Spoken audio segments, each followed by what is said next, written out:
What's good, everybody, and welcome back to my channel, Smoking and Grilling with me, AB. But today, you done already seen that thumbnail, you done looked at that picture, your mouth got to watering, you clicked on that button, and now you're here. Today, I'm getting ready to show you guys just how easy it is to make, you know what, we're just gonna make a dirty rice. Keep it real simple. Hey, and saying that, let's just go over these ingredients right now and let's make it happen. All right, so look, we're gonna start off, look, I got some long grain rice, right?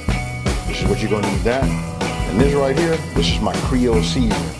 You know what? And if you've been watching me for a minute, you know I rave about this Creole kit. This is a must-have, folks.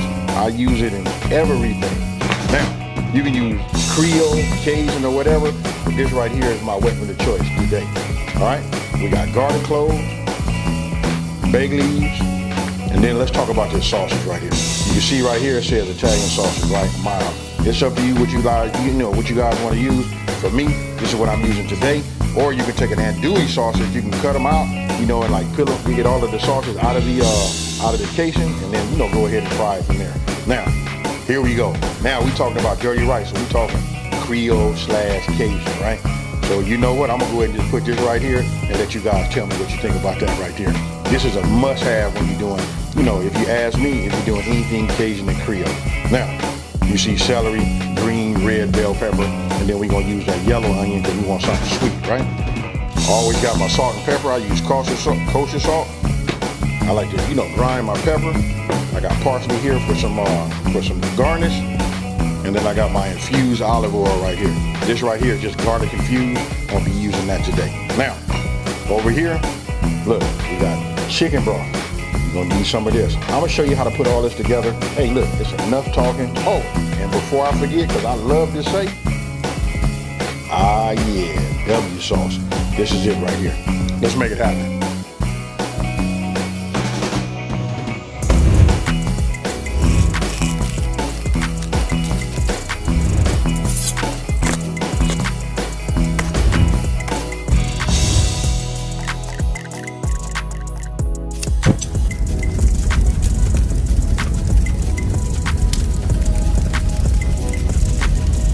Okay, so you see what I'm making mine in. I'm using my cast iron skillet, right? This is the 12-inch cast iron skillet with the lid. This is not the lid that came with it. You know what I mean? This is one of those Cuisinarts lids for another pan that I have, but this is what I'm gonna be using today, right? So this is already coming up to heat. I'm gonna go ahead and open up, my sausage. And what we wanna do is we wanna brown this until we don't see any pink. All right, so I'm gonna go ahead and just give it a little start with just a little bit of my olive oil, right? So now I'm gonna go ahead and just add my sausage, peel this off. Now, look, I'm not gonna touch it, and don't forget, this is an induction top, right? So the heating element is right here in the center. I want this to like crust over. So I'm not gonna beat it, break it up or nothing like that. We're gonna let it form a crust, then I'm gonna flip it over. I'm gonna let it form a crust on the other side, and then I'm gonna break it up. Okay, so now that we got the, our sausage in the pan, let's go ahead and let's just start, prepping our bell peppers, right? Okay, so now I'm gonna flip it. You can look at that crust right there. That's what we want to see. You see that? That's that flavor, folks. Okay, right here, I'm gonna go ahead and kick back and let you guys look at the little knife work and give you a little bit of that eye candy.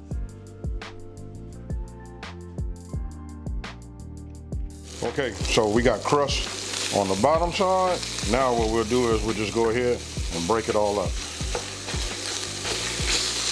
Well, we don't want to see any pink. Now I'm gonna turn this down to a medium, which is about 275 degrees. You just want to break this up and get it nice and small. So as you can see, I got it all chopped down. And I'm gonna tell you, I'm big on having the right tool for the job, right? I like these wooden spoons, and see how it's square? Makes it super easy for me to get right down that. And you know what, when you breaking up ground beef or turkey or whatever you're doing, turkey, sausage, whatever, look, it helps you. This right here just makes your job much, much easier. Okay, now that we got, everything, all of our veggies, look, they chopped the way I like them or diced. Some of these are fine, some are like regular dice size. Now, what I want to do is, look, I got my skillet, it's back up to temp, right?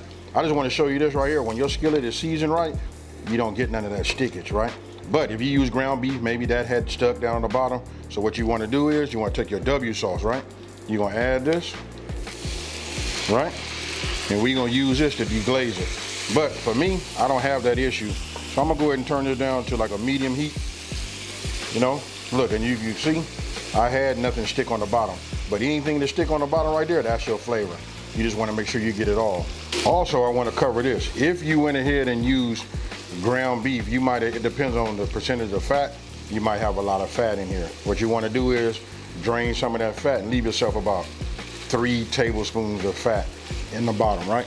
So now I'm gonna go ahead and start adding my veggies. No particular order, right? Onions and the green bell peppers. Now you just wanna go ahead and get everything coated with all of the goodness, all of the oil and everything that's in here. You know what I mean? We wanna get that to marinate and to soften and saute some of these onions down, some of these veggies down. Now we're gonna give this a little bit of a head start before I go ahead and add that garlic, right? Because you know garlic can be a little tricky. But check it out. I get to use my press, right? So go ahead, if you got a press, whatever it is, you know what I mean? I just suggest everybody get one of these, because look, it make your life a whole lot easier. Check this out, y'all. You just squeeze it, and guess what, folks? We got minced garlic.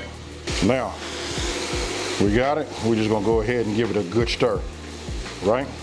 Look, the steam from the, you know, from the pan, the veggies are starting to release its goodness, right? And it's starting to soften up.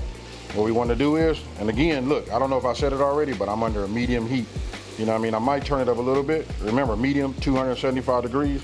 I'm gonna go ahead and raise it up just a little bit to 300 degrees, right? Because we want to cook some of these veggies down just a little bit more, and we don't want to burn that the garlic, right? All I can tell you is, if you had this going on in your kitchen right now, everybody that comes in to your home would just say, oh my goodness, what is that you cooking right there? So look, like I said in the beginning, I made one of these before, made a video, and I put shrimp in it, and everybody was like, man, that's more like a jambalaya. But check it out. You guys can put whatever you want to put in here. It doesn't really matter. It's your dirty rice. You know what I mean? But this right here is just like fire. And for those that never ever had it, this is a great start. Where's the Creole seasoning? Oh, when do we put that in? Oh, with the rice. Got it. It makes sense. Now, you want to go ahead and get yourself a couple of pinches, right? And then check it out. We got to go with that salt. That pepper, right?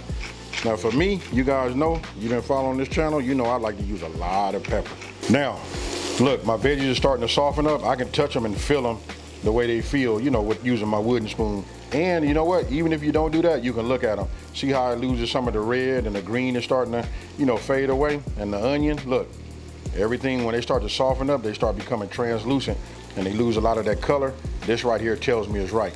Now, what I'm gonna do is, I'm gonna go ahead and I'm gonna introduce my long grain rice, right? So we just add that. And what we wanna do is, we wanna brown this for about 2 minutes. Now, after I get this stirred up, right? I'm gonna go ahead and just set a timer. Hey, you know what? It doesn't, I like mine to be a certain color, so I'm gonna go ahead and just brown it for about, I'm gonna say 3 minutes. Okay, so we got the rice in the skillet. We browning that up, right? Oh, and I should have said this too. I went ahead and raised my fire back up to a medium high because we want to put a little bit of color on that rice, right? So we're gonna go ahead and I'm gonna measure this out. This is a 4-cup Pyrex cup, right? Measuring cup. So, and actually this right here holds, I think this carton holds 6. So what I'm gonna do is I just wanna get 4. We're gonna come back and make 1. Okay, so my timer just went off. Now I'm gonna go ahead and add, now we got 5 cups. Now I'm gonna go ahead and give it a stir. And then what we wanna do is bring this back to a boil. Then we're gonna lower the temperature down to get us a simmer. And then we're gonna set a timer for about 25 minutes. And we're gonna look and see how that is. Now remember, I had a top. Once I get everything up and I set it down to a simmer, I'm gonna go ahead and put that top on there. Now, this is when you introduce, you know, your Creole kick or your Cajun seasoning. If you've been following me for a minute, you know I'm gonna use that Creole kick at all times. Then you wanna go ahead and add your bay leaf, give it a stir, then you wanna go ahead and cook it till all your liquid is gone. Okay, timer went off. Let's take a look at it. Ah, yeah. That's another one of the telltale signs. You see all the liquid's gone, now you just wanna take it. Look, notice what I'm doing. I'm taking it, square edge wooden spoon, right? Take it, hit the bottom, and I wanna push it through. When I put it right there, nothing is stopping it on the bottom, right? It's just getting a little thick. This right here, folks, is dirty rice. Hey, I'm gonna go ahead and just give it a stir. Let me take this heat off. Right, Oh yeah. I just want to stir it, let some of the steam, you know, get out. We don't want it to be mushy, right? So we're gonna leave it like this. You guys tell me, hey, all that boxed dirty rice and all of that, you can make this, you know, really, really fast. Tell me what you think down in the comment section below. I'm gonna let it steam. I'm gonna give it about 5 minutes. We finna put some of this on a plate or a bowl. I don't know yet. And we finna eat this, folks. Okay, now, what I almost forgot to do was add my little green, you know, my little parsley. Cause you know what, we gotta have some color, right? Now watch how this is. And it does something a little bit better too. Check it out. When you go ahead and mix it all together, you know what I mean? It's just the way it changes the texture. The green is like deep up in there.